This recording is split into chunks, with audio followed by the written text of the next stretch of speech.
Welcome everyone to Morning Coffees with Trevor and Andrew. So this is a new set of morning coffee. I did this for a long time, a few years ago, and we're bringing it back because there's so many people watch it. They comment on it on YouTube or the podcast, and they're like, "This really enjoyed these sessions." And this is part of the Refrigeration Mentor community. Andrew is an ambassador in the community. We have conversations all the time, really trying to help technicians grow, get them to the next level in their career. And this is what it's all about: is how do we help you shine? Because we are really passionate. Andrew is super passionate about refrigeration personal development, and that's what Refrigeration Mentor is all about. And super excited to have Andrew here joining us for morning coffee. Andrew, how you doing, brother? Good morning, everyone. Bright and early, coffee in hand. That's a must for me, Yeah, anyways. yeah. But yeah, no, I'm excited to be here. Excited to talk some good old refrigeration calls and personal development. Let's go.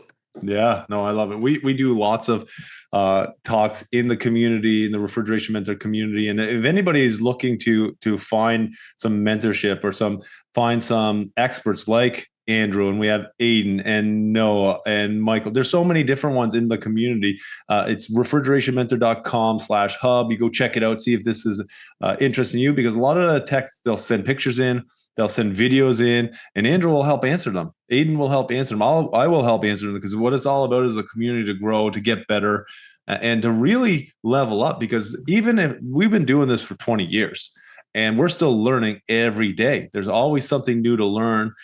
And there's lots of stuff that we forgot along the way. It's not, you know what I mean? It's if you don't see it every day, it's you got to go back and revisit it. So how do you quickly find that answer? And then it's not only the technical side, it's that personal development. How do we teach others? How do we help others get outside their comfort zone a bit to really start to get inside their comfort zone? We talked about that many times before. And this is important. It's important to teach other people. This is how we make our industry strive. Like, we don't want people to struggle out there. Andrew doesn't want people to struggle like he did for his first 5 or 6 or 7 years, just like me. I don't want people to struggle like that either. And inside the community, this is what we want to support you. And this is why we do this on a daily basis. So super excited for these conversations. Andrew, how's your week? I know we had a conversation and you had a rack down. I'd love to talk about that with the community, because when I first started out, my 2, 3, 4 years, even 5 years in, if I got a call and all of a sudden, it's usually warming product, can you come and check it out? There's alarms everywhere, and then all of a sudden, the rack is not running. Um, I would love to talk about that, because this is an interesting one. Yeah, this was I've been doing this for 20 years. I've only heard stories, about what happened with this service call, this rack down, and I just never came across it and never had the opportunity to experience one myself. So, but luckily, I was able to get it handled that same day. But yeah, I got a phone call. I already had another call that morning, so I had to finish that one up. It was something very simple. I think it was just lighting in a case, and then I get a call saying that well, there's a coffin freezer that's running warm. I'm like, oh, okay. And I go, is it just one case? And they go, yeah, it's just one case. So I'm like, oh, okay. So I don't have to really hurry up, but just to get there, right? So kind of take my sweet time, stop at the parts house, fill up my van because I had to pick up some, or because I've been using parts, for different jobs. So like I said, I was just because along the way. And then I don't know, some people like to not think about the service calls ahead of time, but I just can't help myself. So I'm thinking, what could go wrong with one case? Yeah. So as I'm driving down there, that's what I'm thinking about. I get there, and the as soon as I walk in the door, manager runs towards me, and I'm like, okay. I go, well, my name's Andrew, do my introduction. My name's Andrew with Key Mechanical, and I'm here to look out a coffin case. And he goes, oh, it's more than a coffin case. I'm like, oh, okay, let's see what you got. So we walked the store. He goes, this case, this case, this case. And I was like, huh, that's more than just one case there. So I ended up going down, checking it out, went up the stairs, and it was quiet. I'm like, well, that makes sense why everything's warm. So I check power. That's always the first thing I do is if I come across a quiet machine room, make sure I got power, right? Got power, check the phase monitor. Phase monitor is good. Ah, that's weird. Got on the controller, started looking, and PSI is at 1 pound. Oh man, it pumped itself down. That's weird. This is a CPC RMCC controller. So I was like, oh, it's just pumped down. So I got my little stubby gauge that I have in my tool bag kit and hook up and 0 PSI. Sure enough. I was like, all right, what's the high side? 0 PSI. Oh, that's weird. Yeah, Let yeah. me go grab my other set of gauges. So I go out to the van, grab my other set of gauges, and hook up and 0 PSI. I go, wow, that's a first one. So And first thing, you've been doing this 18 years and having a flat rack, having, because when we talk about a parallel rack, it's not, you don't get 30 pounds or 50, usually you got a couple 100 pounds, a couple 100 kilos in the rack. And now having absolutely nothing in it doesn't happen very often. no, yeah, like I said, I've only heard of this actually happening. I never physically came across this. It was. I mean, it's unfortunate, but it was cool to see and Yeah. how I did it. Because now I had to think like, what's the best move to get this handled, right? Um, so I knew right away what was going on. So by the gauges with that, so what I ended up doing it was now I have to stop and think. Okay, obviously there's a big leak somewhere there, so I'm thinking there's going to be some oil, something going on. So I started leak. I didn't start leak checking at that point, but I started visually just looking. Checked the machine room. Went up to the condenser because maybe I was thinking a condenser fan fell through Yeah. and destroyed the top of the condenser coil. Nothing like that. Couldn't find anything. So then I started looking at the overhead, and then this place had kind of like an attic where they ran most of the pipes. Started checking there and just like again, just visually, nothing. So I didn't find it just by using my eyeballs. So I'm like, well, there's obviously a leak somewhere. I mean, there's a big one. So I started thinking, okay, so I'm going to figure out how I can find this leak, the fastest point where I could find this leak. So my thought was, well, what if I shut the suction and the suction and the liquid ball valves off the branches from the uh, at the rack, and I'm going to pressurize just the rack portion to see if I could find that leak and the condenser. Well, I don't have any refrigerant. I don't have that much nitrogen in my van, so I had to go. So went and grabbed 450 well, I guess it's 432 pounds of 404 because they're 24-pound bottles. And then I grabbed 200 I guess pounds of nitrogen Yeah. and went back to the store. Then I started again, I made sure that I isolated my liquid ball valves, my suction ball valves, and then I just dumped the pressure in the rack. Well, no leaks. Looked again, right? Trying to hear it Yeah. because I know I'm going to hear it. Nothing. Couldn't find it. I was like, man. So then I started opening up each circuit, and then I had my little stubby gauge on there. Excuse me. And I started, going from right to left. So I open up the liquid line, and then I have my stubby gauge on the ball valve port for the suction line. So I watched the pressure start to climb, shut it off. Okay. And then I started doing this to all of them. And all of a sudden I came to one where I bumped the pressure up and then it slowly would fall. Right. You could watch that. I'm like, okay, there's obviously something here. But I didn't stop there because the last thing I wanted to do was like, oh man, if there is another leak somewhere else, I just missed it because I'm like, this is it. Right. So I ended up going through every single circuit on that store, or at least on that rack, and nothing. It pretty much hold. I was like, okay, so I'm gonna go back. So I opened up the ball valves on that. Well, I put my gauge back on it, and now it's at 0 psi, where where it was dropping. So I hooked my gauge back on, opened the ball valves up, and I started walking. I didn't even have to get into the walk-in, and then I heard it. So yeah, it was pretty sweet. So then when I got there, of course, I opened up the panel, and there was just a wire that came through, and it rubbed on the copper pipe, shorted out, and that's what caused my big leak. Yeah, let's take a look at that too, because you did take a video and you showed it to me. So let's see. Let me know if you hear the sound as well. So I'm going to share this. So some people that are listening on the podcast, you can imagine you're just looking at an evaporator coil and looking at the tubes and the electrical wires going to it. So first rack, total no gas by that puppy right there. Darked out. Hard to see, but right there on that wire. That's all it did.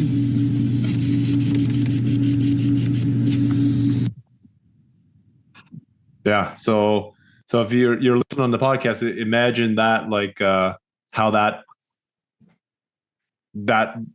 could happen easily, but to drain the whole rack, that would have taken a little while. You know what I mean? And a lot of times you have a leak like that, and it doesn't. You get there by the time, and you can isolate the circuit, and you still got at least a few pounds left in the rack. Not absolutely nothing, but because I've seen leaks like this before, or you have a little crack, but you lost the whole thing.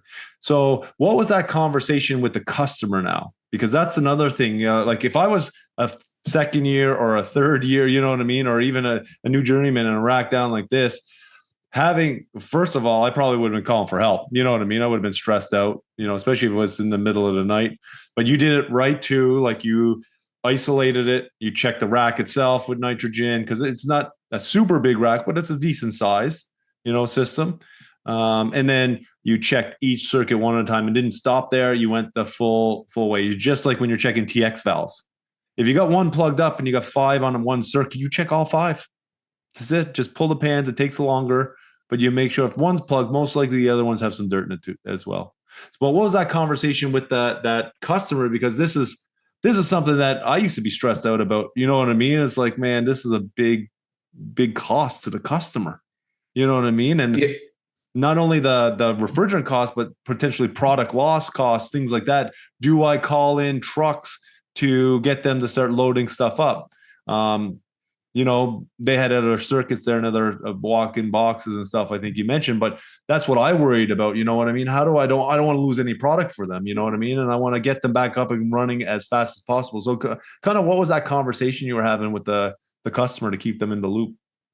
Yeah, that's a great question. What definitely helped me in this situation is the years of experience and difficult calls that I've had through my career thus far. So, but just this call itself, it was, I wasn't nervous, or I was just, just completely honest. I didn't even find the leak when I told them.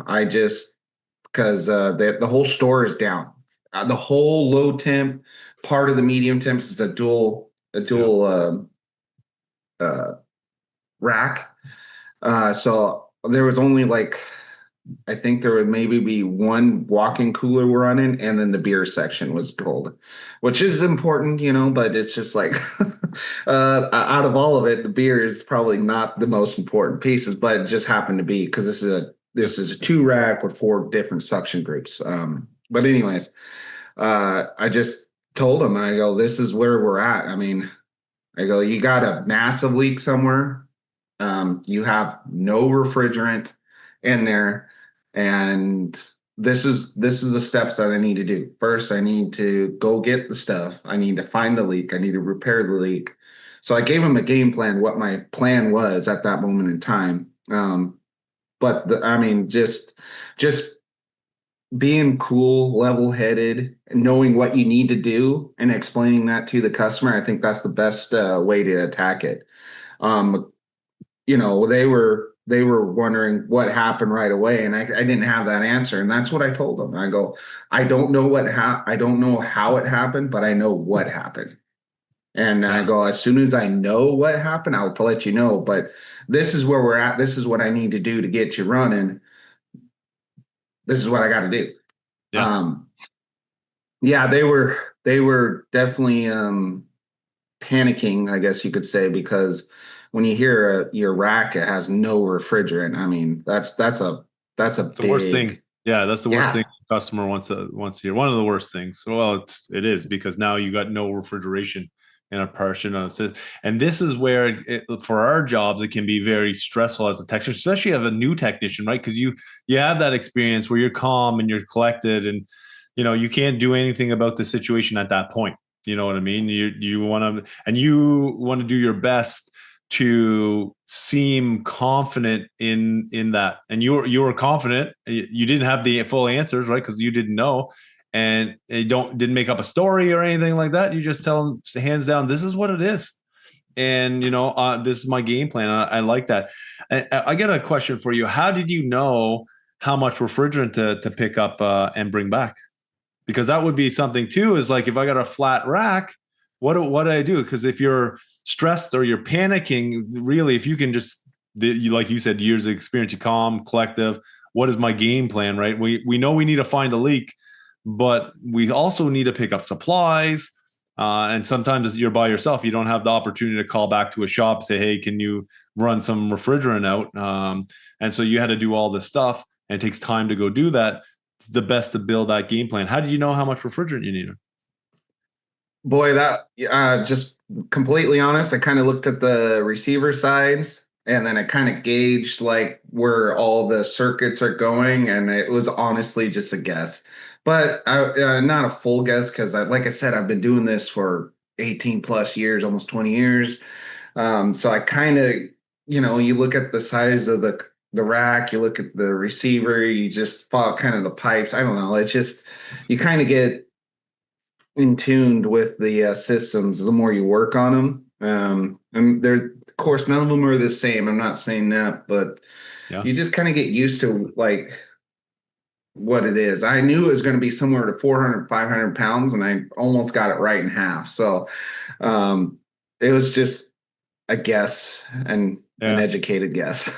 So one of the ways to also do it, because a lot of you don't have experience like Andrew and you haven't done it, they're in the refrigeration schedules. If you have them there, it should put how much refrigerant is in that rack, and sometimes they're not there and you can't find them, you know what I mean? But this here is an opportunity where, okay, what does it say in the refrigerant schedule? And what is the refrigeration schedule? Well, it talks about all the circuits, the capacity of those circuits, how much, like the size of the lines, like the liquid and the suction line. And then on that, it should say, okay, well, we got a 400, 500, 300, 200, whatever the amount of refrigerants in there.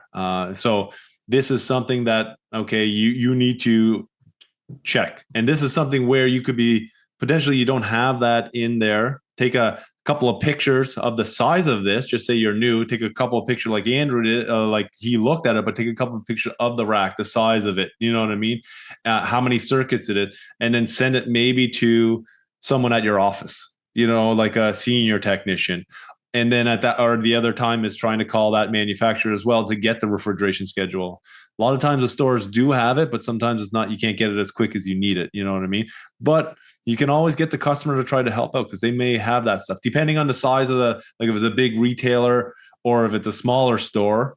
The smaller stores, usually they have a lot of this information, not all the time, but a lot of them know their systems and they have the documentation. They don't want to lose the documentation, so.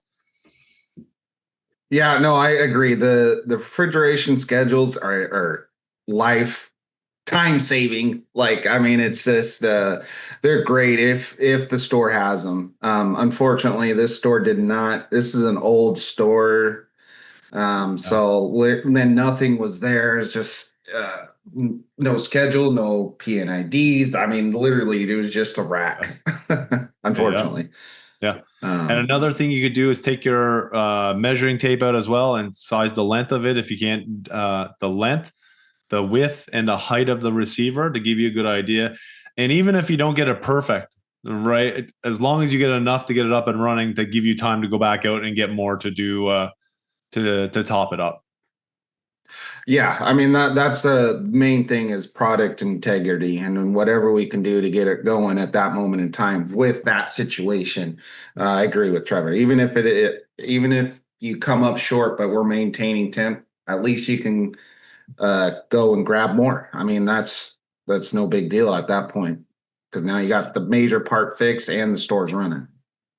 Yeah. And so what was the conversation with the customer afterwards? So you went in, you talked to them, you told them the game plan, you did spend some time to fix the problem, pull an evacuation on that, and then charge it up back up, got the temps back down. What was the conversation with the customer afterwards?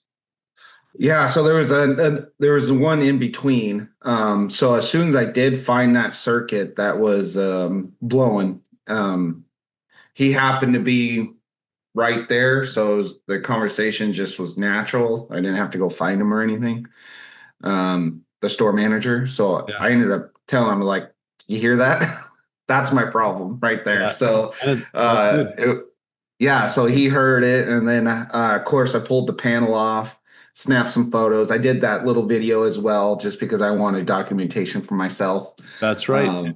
That's important Yeah. too, because you got to go and prove and show them what actually happened. Not making stories up, just telling them, writing them on a paper, but you actually take the picture of it, show them. This is like being accountable, so they can be like, okay, this is actually what happened.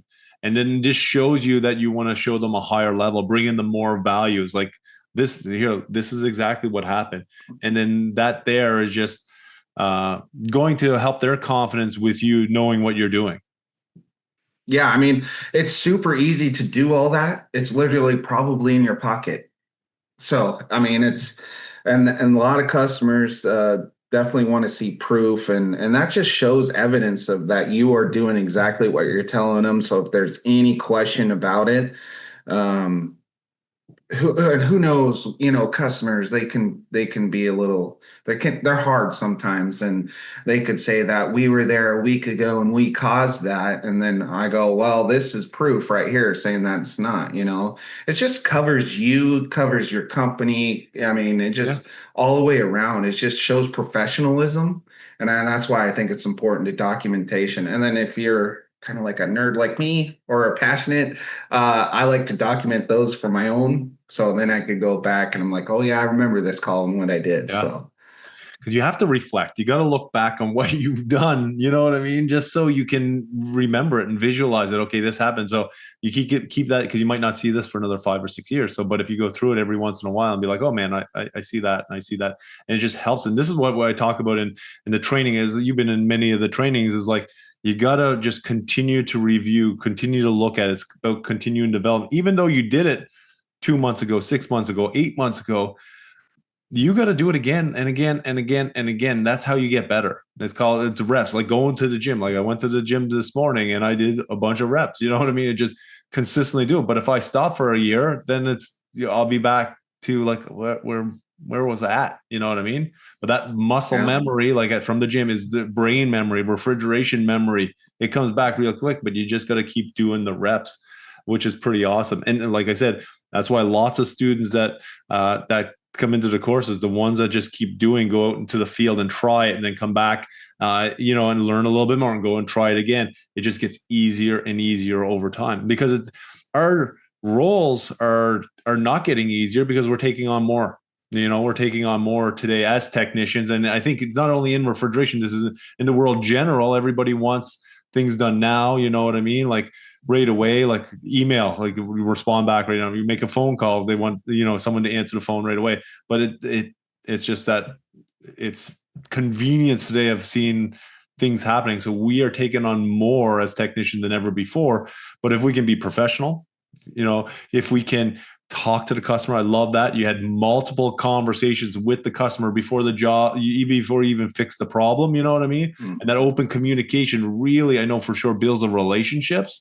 with that customer, even though you said earlier, some customers are real hard, and they are, but you still keep on your same track. And over time, you'll learn how to deal with these different personalities, because that's really what you're dealing with different personalities, where some people are a little bit easier than other ones, some are more timid than others. And so it's having that open communication, and then feeding this back to afterwards to a team lead.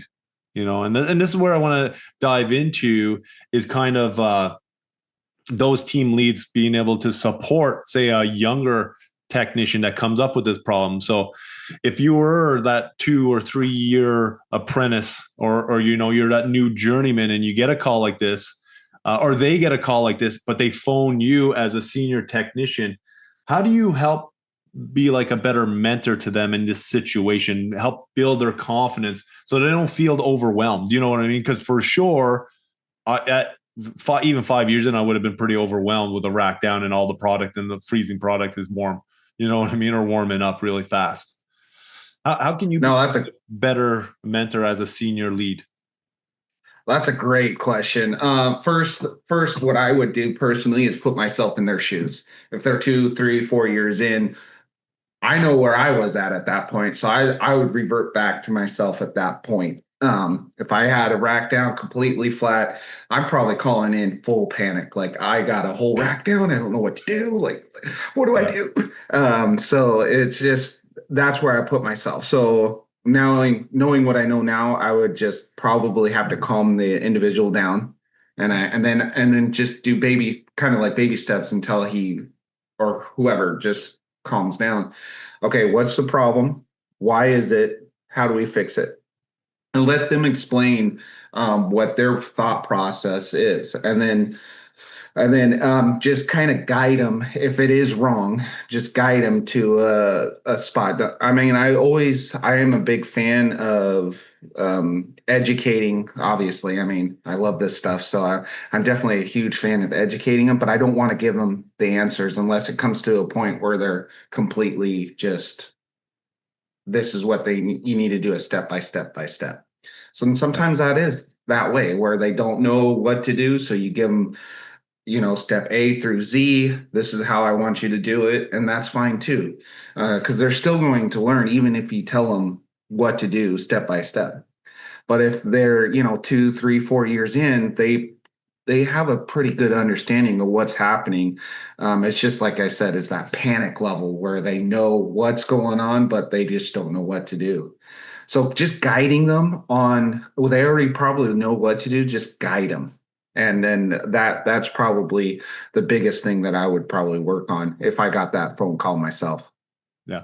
And so for any of the senior techs, team leads, because I got a lot of people asking me about that, like, how do I talk with my apprentices, and they don't work the same way as we did when we were younger, and all this stuff I hear. But the biggest thing is don't get frustrated with it, even if they didn't take any pressures, or if they didn't take any, they didn't do any work at that's an overwhelming situation.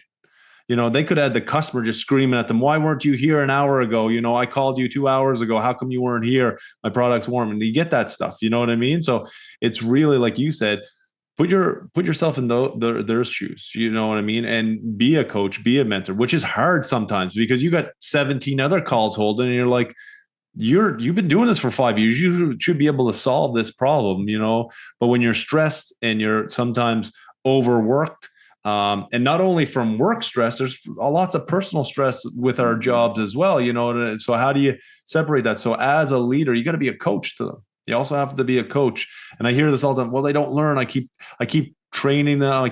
I keep training them, and they're never learning. Well, it's not all on them then. That's you, how you train. So you don't train everybody the same way or teach everybody the same way. Some of them are going to be more visual. So maybe it's getting on a FaceTime. This is what we never had before. Jumping on a call, like jump on FaceTime, okay, and look at them. Not just talking on the phone. So you look at them so you can see their face. If they're pale and they seem like they're scared, you know what I mean? Like, then you should understand, like, that sometimes you can't tell in their voice how they're feeling, right? So do a FaceTime with them, or do something where it's going to put them at a little bit more ease. Maybe you have to go to there, or have someone go out there to support them. But as that team leader, that say service manager, you you got to really make sure that they have they feel like you have their back, not throwing them to the wolves, because that's what a lot of technicians out there feel today, especially the younger ones. And we expect a lot from some of them. I have some technicians that come and take my training program, and they're only 6 months or a year in, and they're telling me some of the calls they're on. I'm like, I couldn't take those calls at 4 or 5 years in, and you're on these calls right now, and trying to learn. And so that's why we really promote the community. Come into the community and have these conversations with like Andrew and with the other experts to really help ask those questions up front. But I think that's a thing. How do we support those newer people taking these calls? And I really like that, Andrew. Yeah, I mean, that's how I've kind of really always done it, is revert back to my day, I guess, or my beginning of my days coming into refrigeration. I remember being so overwhelmed with calls, and I couldn't even imagine 2 years in getting this call and being cool, level-headed, and be able to handle it like I did, this time. I don't think I would have. I think I would have hit that panic button and keep hitting it until I had some help, right? Because it's a lot. And then you got the customer, he's like, okay, so what's going on? Why is it that way? And you don't have that answer, right? So that's another panicking move, because now you got a whole store down. You got the customer saying, why isn't it fixed yet, basically? And then as you're trying to get it fixed, he's coming up and he goes, okay, what do I need to do with my product? And at that point, I'm like, well, your whole store's down, so it's pointless to move it into a walk-in. I said, just stay put, just watch. And if it is starting to not work, then you're going to have to just toss it, because unless you want to go get a refrigerated truck. But at that moment in time, how long does it take for a refrigerated truck to get there? So it's just like, well, I just probably should just get this thing running. So, I mean, they're looking at you because we are the experts when it comes to the refrigeration. So that is a lot of pressure, and just try to keep a calm demeanor, because if you're panicking, they probably will panic. That's going to put more pressure on you. So just definitely take some deep breaths and get ready to talk to the customer, and don't show that you have a panic demeanor, because that does transfer over. Yeah. Yeah. And so maybe sometimes it is making that phone call to a team lead. And this is where a team lead would come in and say, okay, you're going to have to go have a conversation with the customer. Don't worry about the technical problem at this point. You got to go and talk with the customer. And what do we know now? These are the different points that we know now that you're explaining to me and you're honest with me. So these are the points now. So this is how the conversation you want to let them know, just kind of like you said, there's a leak. There's no refrigerant in it. I verified this. I don't know where the leak is right now. It's going to take some time to find this. I'm going to do my best, and just try to help them be calm. The best as you can. And that's once again coaching them to go have these conversations, because a lot of we work alone a lot.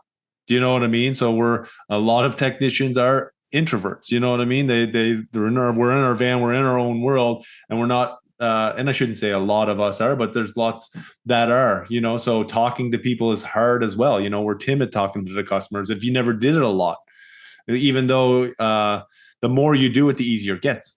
That's it. You do one conversation with a customer, and it's the very first conversation ever. It's stressful. What do I say? You do 20,000 conversations with customers now where are you going to be? You know what I mean? It's like, okay, I've done this before. I heard of these things, and the way you go through it. And we got a comment in the chat here from our good friend Keith. He's a part of the Refrigeration Mentor community, but he's like, I seen a sign at a school the other day, and it said, "Great teachers don't tell the answers; they show you how to find them." And I love that, Keith, because it's true. We want to help guide them. This is a journey. We're in a refrigeration journey. We want to help guide each other. That's what the community is all about as well. It's like, how do we guide each other to get to where we want to be? And for me, my goals is to help more technicians around the world. You know what I mean? How do I help them be able to help other people? We're in this together. And sharing knowledge is so, so important to me, because we all need to learn somehow, some way from someone. But how do we pass that down? How do we pass down what we know to others? How do we pass down our legacy in refrigeration? And this is it, sharing knowledge to get better, because there is so much to it. And if you're looking to be like a team lead or like a service manager or a director, I have this all the time. People ask me, it's like, well, where do I start? Well, you start looking at communication skills. You know what I mean? It's not all about the technical skills. Like having this conversation with that apprentice that went to the Andrew's call, where there's no gas in a refrigerator. So put yourself in your shoes, like Andrew said. Have a conversation with them. Help them with that conversation with the customer, because I think that's going to be a harder, when you're new, it's harder to tell a customer you got no refrigerant in the thing than say, okay, we got to start searching for the problem and you don't know where to start. You know, that conversation with the customer is very important, and keeping them up to date. You know, and you know, you don't have to tell them everything. You know, you don't have to tell them everything that you have to do, but you just have to keep them what's the word? You know, keep them in the loop so they feel that you are working on it. The problem. Yeah, and that's just as simple as your, like when I was isolating each circuit, found the one and walked out, he happened to be right there. So it worked out pretty good as far as keeping him in the process of fixing it. And then even when I was after I got it on a vacuum, pulled and started adding refrigerant, he came in and we started talking, and even shared him again what happened. So he actually had total confidence in me. He actually went home when it was his time to go home.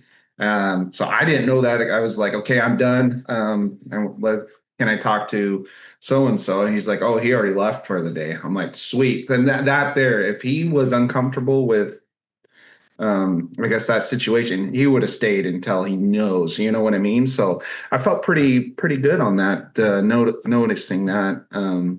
But even when I got this job done, I guess full of refrigerant, I still wasn't done, right? Just to kind of throw back into this call, I came back the next day because this system was open. It is 404. It is POE. So I wanted to go through and make sure that I don't know, just habit, I guess, check for non-condensables in on that rack. Change out my liquid filter cores, change out my oil filter, just to do a maintenance on it, because it was open. And to be honest, I don't know how long it was open. I just got that call, like I said, in the morning. So let's just, just making sure. And then labeling. I have a label maker and I love to label things because it definitely helps out. So now we know exactly how much that rack takes to fill up, because I put on there rack charge 432 pounds. So labeling could help the next person or the next technician out. And it takes a second. I actually just keep it in my bag now because I've been labeling so much. It's just my thing now. Yeah, don't be using a felt marker, a permanent marker. Be professional. It takes longer to do it, but do it right. And then because you did send me the pictures on the filters that you changed, and you labeled each one, the date on that, and that's so helpful, like you said, for that next technician. So start to finish, from when you get at it, because it was an hour and a half drive, to when you finish. What can you estimate the time on this call?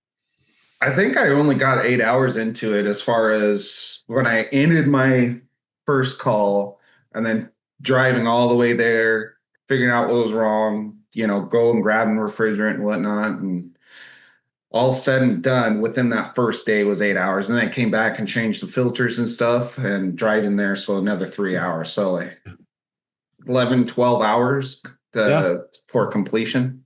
And and there's some people like, oh, well, it should have been done faster, or I should have taken 2 days for it. You know what I mean? It takes sometimes what it takes. Could have Andrew done it faster? Sure, he could have done it faster, but he wanted to make sure that that rack's up and running. He put the pump on long enough, and then he went back. He said a follow up and went and changed those ones out. Well, lots of people wouldn't have. They would have just maybe did a follow-up, just check to see if it was running, make sure there was no bubbles in the sight glass, and then that was it. You know what I mean? But you consciously know, well, let's change the filters again in case there is any moisture in there. Did the non-condensables test, which is really good, And why don't we walk through that process as well? Like, how do you do that test? How did you do it on that system? Oh, perfect. It's a PT chart, and then you're shutting the rack down, which I know sounds scary, but yeah, you just shut the rack down. I force the fans to run about So 15, let's talk 20 about minutes. how you shut the rack down first. So just kind of that process, that step-by-step process. So when you say Yeah, shut, yeah, no worries. I always like to shut the liquid ball valve off coming off of the receiver. If it has a ball valve, just whatever you got to the king valve. yeah, So you just shut that off. I like to store everything in the receiver condenser, I guess, at that point. yeah, Once everything's pumped down, then I shut everything off, as far as the compressor's off. yeah, And then I go on the computer and force the fans on. This is so I'm just trying to get all the residual heat out of the condenser, so it gets down to outdoor temp. And then I just about 15, 20 minutes or so, I do a pressure temperature um, conversion to the outdoor temp, and then what my pressure is as far as my inside my receiver or condenser. And yeah. then that tells me if I have non-condensables. I usually go about 5 degrees difference. If it's more than that, you got non-condensables in there. But I didn't have that. I was spot on. So I knew I was pretty good. Yeah. And you can do this on any system, not only a rack. You can do this on air handling unit, a makeup air unit. And Yeah. this is a test that it should be a test that you do on your annual maintenance. Like, I guess if it's a small system, you're not going to do it if there's 47 air handling units or, on the roof or RTUs, but it's something that should be done to check and test. And it's so important, especially in systems like this where a lot of gauges are put on. A lot of times it's open up, you know what I mean? So it's the pump down circuits, open up, clean TX valves. So it's very, very important to check that at least once in a while. Another thing too is like talking about the oil is that I really believe in doing like a oil lab analysis. Like a lot of people say, oh, well, I went and bought the $100 or the $50 acid test kit for the oil. That's different than that. Have you done any of those lately? Yeah, so we have a customer that we actually do an annual PM that requires us to take a sample, go and have it shipped to and get I love. analyzed. The lab, there you go. And yeah, so no, we do that on a consistent basis annually for those customers. We definitely do recommend at least annually for the customers that we don't, but we also have to get paid for what we do. So I would definitely recommend if they're willing to. I mean, it's just like I don't know. I always try to tell the customer in the simplest terms as possible. Usually, for me, my brain goes to cars, right? Yeah. Because they Everyone all has have one. cars too, Yeah. right? So I kind of like, well, that's just like not changing your oil or in your car, like you're not at least checking it, right? I know it's not really, you don't have to do that with our stuff. But every once in a while, if it starts to break down, because throughout the year, there could be who knows what happens. And just getting it analyzed could just save, that $15,000 compressor there. So, I mean, just one little simple oil analysis could say, hey, it's time to change that oil. And then the question is, what happened? Why did it cause whatever may be? And that's where preventative maintenance is just, I think, is huge. I think it's even more important than reactive maintenance, to be honest, because I feel like if we could be more proactive on things, our lives would be so much easier. But we also have to kind of sell that to the customer as well. Because like I said, we have to get paid for what we do. Yeah. And I think not, I said everyone has a car. Not everybody has a car, but most people can relate to having a vehicle.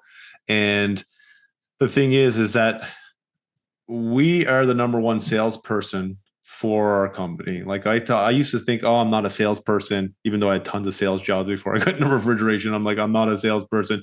If you're a technician out in the field doing service, you are a salesperson. Just you're the number one salesperson, and you can get good at this. Like the best salespeople in the world, they didn't start off as the best salespeople. They failed, they sucked at it, they made mistakes, but they got better. And if you don't offer things like that to them, and then a lot of people say, well, we have business development people that do that, or we have salespeople that go and talk to the customer. That's just a bunch of, you're avoiding it. That's excuses. Because if you're on the same page with that salesperson, you would be telling them exactly what they need. And that salesperson will come back and say, this is what they need. And if the salesperson doesn't know refrigeration, you know it better than them then. You know what I mean? You know, I was working on the CO2 Academy there this week, and I was going through the Bach manual. So Bach compressors, CO2 compressors, going through the Bitzer compressors. And a lot of people don't really look at this and they could take one of these manuals, say take the Bitzer manual, go to the customer. So right in here, it says every 10 to 15,000 run hours that you need an oil change. You know, we know there's 8,700 hours in a year, and just say, okay, well, that compressor is the fifth compressor. That one's not working all the time. So we get 4,000 hours a year out of that compressor, whatever. So in 3 years' time, there should be an oil change on that rack. So, you know what I mean? 3 to 4 years. And it should probably be less than that. It's probably, if that compressor, you had a burnout in that compressor, just putting an oil filter dryer in and change it's great. It's going to help. But this is why you should be taking those lab analysis every so many years, sending it off and seeing what's happened to that oil. How much did it degrade? What's the viscosity again? Is there any metal in that oil? Is there any other gases in that oil? And this is here. You can sell this to your customer. And like I had people say, man, oh, my customer's so cheap. They don't want to do this and that. But if you do an oil change, I bet you their energy bill is going to go down. You know what I mean? It's just going to go down. Is it going to go down by half? No, God, of course not. But it's going to make your system more efficient. Because if you have good oil, the refrigerant travels through there better, the compressors are lubricated better, and the system works better. That's it. And then we have to learn how to sell this. Because Andrew, when that went into that rack down call, what was your sales thing? What did you sell them there? So you had to sell them gas, and sometimes you don't sell gas. The customer has their own gas, so don't worry about gas. But what are all the parts that you had for their on the, like, say, your service ticket? Some of them, maybe we don't have to go through all of them, but what are some of the parts? Yeah, just to piggyback before I get into that, that's an opportunity for you to do what you might consider not my job, right? That's just a huge opportunity to say, this is what we need to do. This is why I think we should do it. So that just makes you a better technician as well. So just putting blinders on or saying that's not my job. I mean, I get it. I'm guilty of it too. But that really is an opportunity for you to be better. So don't avoid it. Like, I can't stress that enough. It's a great opportunity for you. But just to go back on that, so I did have to charge them refrigerant because they didn't have any nitrogen, because I needed to find that leak, oil filter, and liquid filters. I think that's it. Well, then miscellaneous too. Like, you got to make sure that you fill out. Right. And I don't know about you, but like it costs for a vac pump usage. This might be in one big package, maybe not. You know, any tools that it depends on what your service ticket is. But this is filling out your service ticket properly. That is, you're honest, not gouging the customer. Honestly, what you're putting on there. Like, if you're using a bunch of electrical stuff, that costs money. All that stuff. And this is where you can help your gross margin, your business make money. And it's fair to the customer, it's fair to your company, and it's fair to you that you're doing the right job. So make sure that when you're filling out that service ticket, that it's correct. And this is you being a salesperson, you know? Yeah. So to talk about all the miscellaneous, so I had a vacuum pump use, nitrogen use, torch use, because I had to braze up that hole. Nitrogen, torch, leak detector, because I was running around the store trying to hopefully find a leak with the residual pressure that or Yeah. refrigerant that might have been in there. So, and then after I got that store, I just did a real quick leak check as well. Yeah. So there's that. Yeah, vacuum pump. Yeah, I think that's But miscellaneous electrical because I had to repair that electrical connection because you yeah. can't leave it like that. So Yeah, yeah. and this here is, you maybe have one checkbox in your server ticket, maybe you have 5 checkbox, but make sure that you put everything that you do down there, that you use, because this is important to this is how the business makes money. This is how you help your gross margin. This is how you're a salesperson. This is how you explain to the customer for what they're paying for. That bill's $10,000, $5,000, $10,000, $20,000 bill. If I was a customer getting a bill, I would like to know what I'm exactly paying for. And if it's just like one checkbox and that maybe that does everything in your company's one checkbox and is a certain price, but it's good to explain in your service ticket and your notes what you use.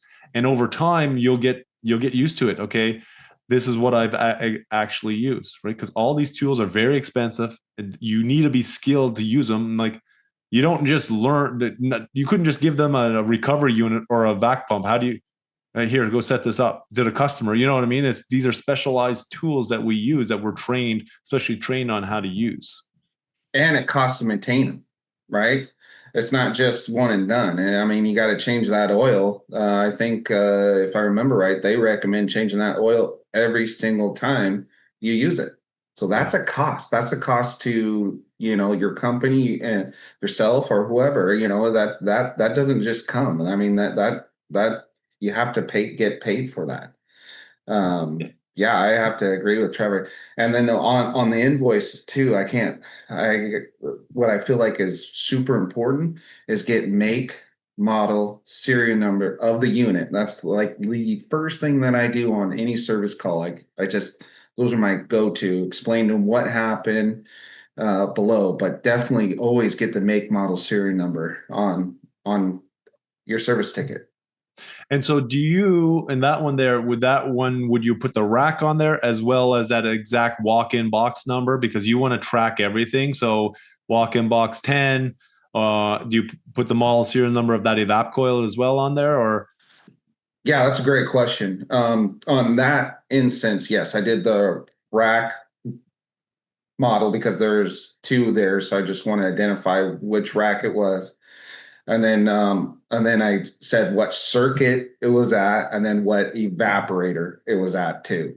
So That's yeah, important. I mean, I like details, and I think the customer does too. Because if I just got a bill for, again, I go back to cars. If I got a bill, it says, oh, engine components, like, well, what engine components? So to me, I just like to put myself in their shoes and what I would want as far as if I'm paying the bill. And that really helps me just go through my service ticket if I, again, put myself in their shoes and what they're reading. Yeah. And it doesn't have to be a 14-page story. You know what I mean? You can be detailed, but make sure it's clear to them. No jargon. And so it's clear so they will understand it. Because there are some customers that will challenge you on it, and there's some that won't challenge you. And the ones that won't challenge you on it, those are the ones that you want them to really understand. The ones that'll challenge you on it, then you already have your notes there in there. You know what I mean? Like, it's detailed here. It's kind of like I always say, like, I watched what was it, the 8 Mile movie decades ago, with Eminem, and where he's going into this rap battle, and like the other guy had so much on him, like, he's from the trailer park and this and that, and he goes out and he drops everything first, so the guy has nothing. You know what I mean? So if you have everything on there, they got nothing to come back at you really on. You know what I mean? Because you're clear with them. You get a good understanding. They're clear that, okay, this is what we've done. This is the cost of it. And it's And photos. and photos. Sorry. Yeah, I love Yeah, that. and photos. I mean, if you got a video, attach that to the invoice. I mean, I'm not saying I'm 100% accurate and always do that, but I definitely try to do a before and after photo too, because some customers really they just want to see it, and it's our job. We're getting paid. They're paying you to do it, so Yeah, and we have it in our pocket. So just snap a photo before and after if you can. yeah. Yeah. No, I love that, Andrew. This coffee has been great. this whole time. This conversation has been great. And hopefully those of you in the community you're taking a few things away, and anyone watching, because this is important. Sharing stories like this, talking about it, reflecting on it, that is another huge thing that a lot of technicians, I didn't do a lot of, because it was like, go to one fire, go to the next one, put the next thing out, and just go. And then you make one mistake. Because I've had so many people say, come in, we do wins of the week of the, in the training, what worked in the training, as different trainings, Andrew. And then some people would be like, oh man, I messed up this, you know what I mean? And this is a week later after it even happened, and they're still thinking about it. It's bothering them, because I've done the same thing in the past. And then I'll ask, like, how many calls did you take? Oh, I did 25 calls. You know what I mean? And how many calls did you crush? 24 of those calls. Okay, so you messed up on one. How do you get better from that? How do you make sure the next time you get in that situation, you look or think or feel that area, and then go from there? Because we're all going to make mistakes. It doesn't matter what we do. There's mistakes that will happen, but you got to reflect on it. Well, what did I do then that I can do differently next time? And then reflect on the jobs that do go well, because you're going to have so many that do go well. You solve the problem for the customer. You're the hero of the day. And so reflect on that too. Be like, man, I've crushed this week. I worked 70 hours. That's a huge accomplishment. I solved this many problems. I made the business this much money. I made myself this much money. I'm able now to do this and this and this. This is what I learned. And journal this stuff. You know what I mean? Like, well, I don't journal. Well, make a video of it and say, hey, it's today, it's September 18th. I crushed these jobs this week. And so you can go back and look at that and reflect, man, I do an awesome job. I agree. When I first started, I was always stuck in the what I did wrong and not what I did right. And it kind of gets at you a little bit, because you kind of get in this mindset, man, is this right? Am I doing the right thing? I don't think I'm getting better. Well, I mean, just look at the whole picture, like Trevor said there. I think that's huge. Now that looking back, I wish I had that guidance, or someone told me that, and what did you do right today, or what did you do right this week? That would have changed my whole mindset, I think, when I first started out in this trade. So yeah, no, I agree with that, Trevor, 100%. Andrew, I want to thank you for taking the time to have a coffee. We got a bunch of more sessions coming up. So if you're listening on the podcast, get into the Refrigeration Mentor community. It's at refrigerationmentor.com/hub. You can meet Andrew, have conversations with Andrew, myself, and a bunch of the ambassadors and the community themselves who continue to share and grow. There's trainings in there. And if you enjoyed this podcast, like it, share it. This is what we're talking. Send questions in. This is what it's all about. We're on lots of different platforms. We're here to help share knowledge, grow knowledge, uplift the industry. It doesn't matter where you're at in the world.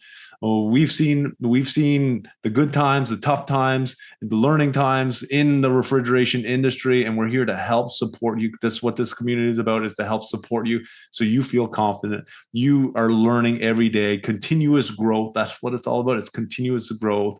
Where can we be tomorrow? Where can we be the next day if we put a little bit of time in today? Andrew, thank you so much for taking the time, and we'll see you at the next morning coffee with Trevor and Andrew.